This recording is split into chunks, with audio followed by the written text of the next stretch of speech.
সূর্যটা ঢলে পড়েছে ধীরে ধীরে, আর সবুজ মোড়া প্রকৃতি যেন তার আপন হাতে সাজিয়ে রেখেছে। জৈন্তাপুর উপজেলার চারিকাটা তোবাং মাঠ। এখানকার প্রতিটি গাছের ডগায় যেন লুকিয়ে আছে শত স্মৃতি। আজকের এই ফুটবল ম্যাচ শুধু খেলা ছিল না, ছিল প্রাণের উচ্ছ্বাস আর বন্ধনের গল্প।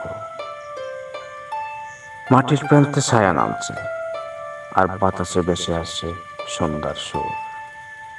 এই তুবাং মাঠে দাঁড়িয়ে মনে হয় জীবনের সবচেয়ে সুন্দর মুহূর্তগুলো আছে চুপি চুপি, কোলাহলের বাহিরে, হৃদয়ের গভীরে।